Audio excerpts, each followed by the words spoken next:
to thank Vivian Orlowski, the Southern Berkshire Clergy Association, and the Interfaith Committee of Southern Berkshire for according me the honor of speaking at this year's 19th Annual Interfaith Celebration of the Martin Luther King Jr. National Holiday. It seems to be fitting, I guess, that I would speak, or been asked to speak here at the First Congregational Church, since my first church home was the Corona Congregational Church in Corona, Queens, in New York City. So it seems that once again I have come full circle. Martin Luther King Jr., the man, not the monument. James Baldwin once remarked that someone who has entered the public imagination, such as Martin Luther King Jr., is never more misunderstood once they are dead. In Baldwin's view, those who championed King, as well as his severest critics, laid claim to him after his assassination with comparable fervor, especially those who saw him as a symbolic figure enshrined for all time for his oratory on August 28, 1963, when he said famously that he hoped for the day when his children would be judged not by the color of their skin, but by the content of their character. Who among us as citizens would quarrel, at least not out loud, with such lofty sentiments?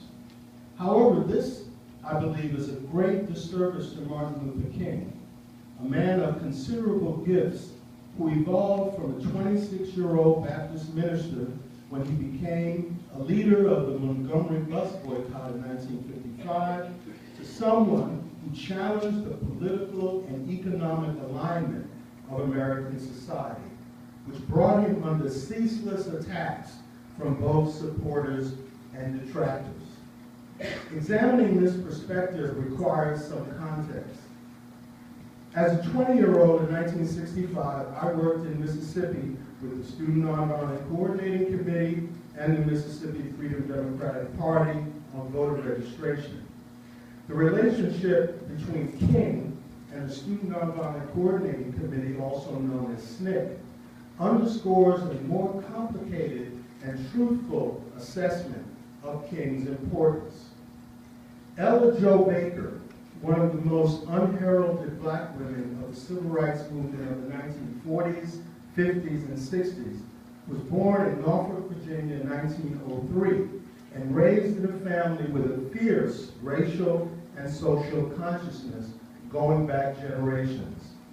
This strong sense of community and social responsibility toward other human beings was instilled in Baker at an early age.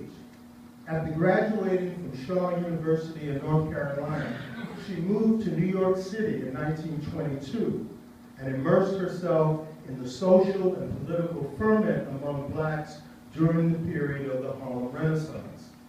While working with a number of labor organizations, including the Women's Day Workers and Industrial League, Baker came to the attention of the NAACP, and in 1941 took a job as an assistant field secretary traveling throughout the South to organize new chapters. She gained invaluable experience, particularly about the male hierarchical nature of the NAACP and its inability to develop a strategy to actively address the economic circumstances of many of the 400,000 poor black members on whose behalf the organization was supposed to be fighting. It was during this period of the 1940s that Baker met Rosa Parks, who would become a pivotal figure in the Montgomery bus boycott in 1955.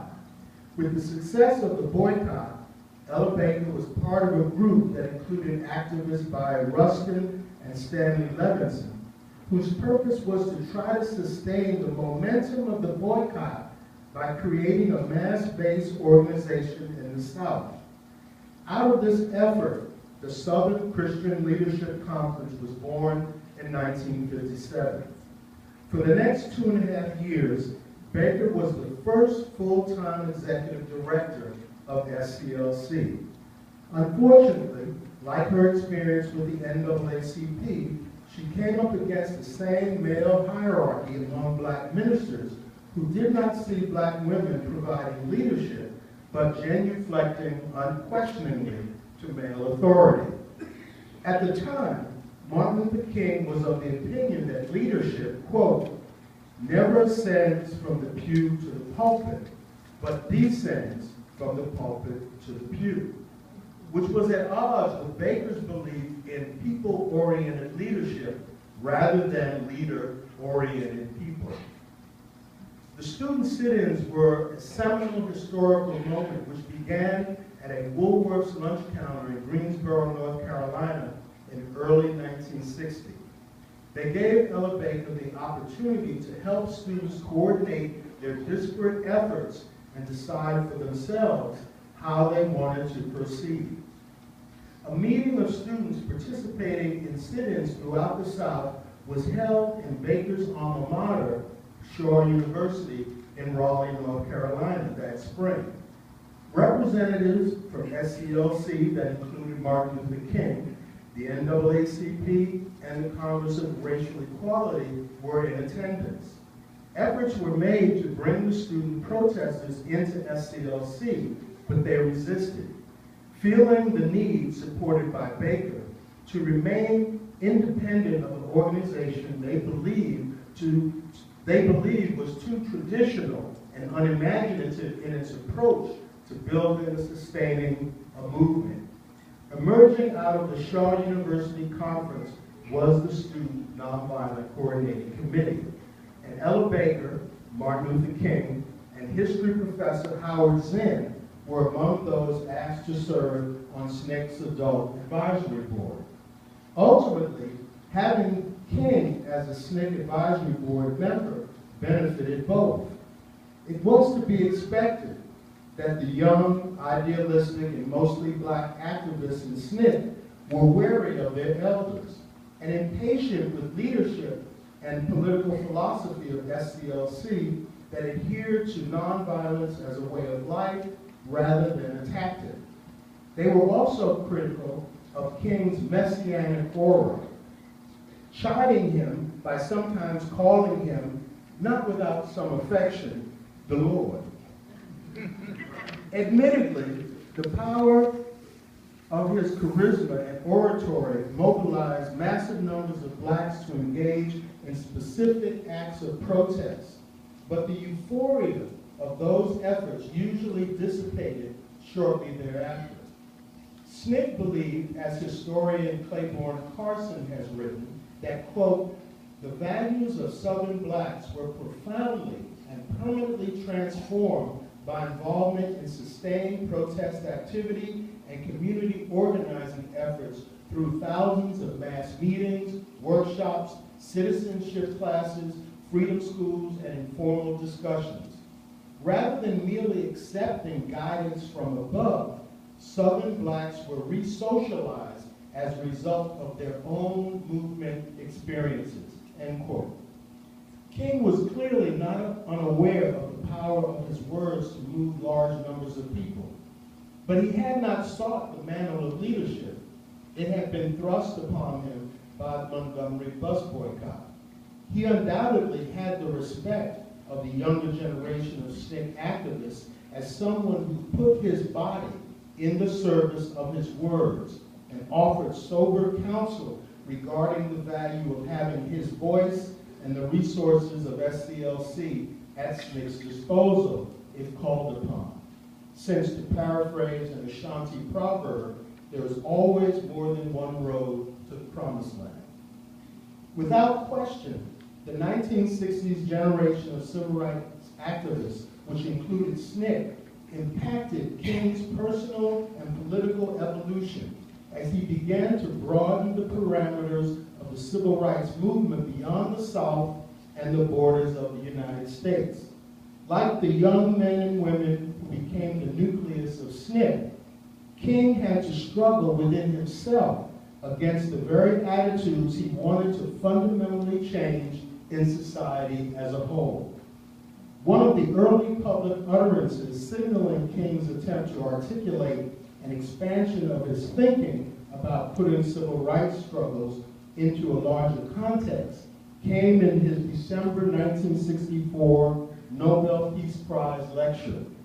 In it, he identified 3 evils that imperiled humanity, while acknowledging that even with the passage earlier that year of the Civil Rights Act, the struggle for racial justice was far from over, and the true agents of the changes that had occurred by 1964, as Ella Baker believed, were the uncelebrated black people who realized their potential to take possession of the freedom no one else could give them. In addition to outlawing racial discrimination in employment, it should be noted that Title VII of the Civil Rights Act included a prohibition against discrimination in the workplace on the basis of sex, and was inserted into the legislation to uproarious laughter by Congressman Howard W. Smith, a staunch Virginia segregationist who believed few, if any, of the men in Congress would vote for a bill putting the employment opportunities of women on a par with those of men. He was wrong about the bill not passing, but right about the persistence 50 years later, despite the Title VII provision, of disparities in salaries, with women making 79 cents on the dollar compared to men. Poverty was the second evil King cited in his Nobel lecture, pointing out that 2/3 of the world's people were undernourished, ill-housed, and without adequate educational opportunities. The gulf was widening between the haves and the have-nots, and it was the responsibility of those nations who had amassed great wealth at the expense of those who had the least to use their resources to address these inequalities. It is apparent from King's words that he was extending the discussion about poverty beyond America to a global context. The third evil identified by King was war. Recent evidence revealed that nations were not reducing, but increasing their arsenals of nuclear weapons.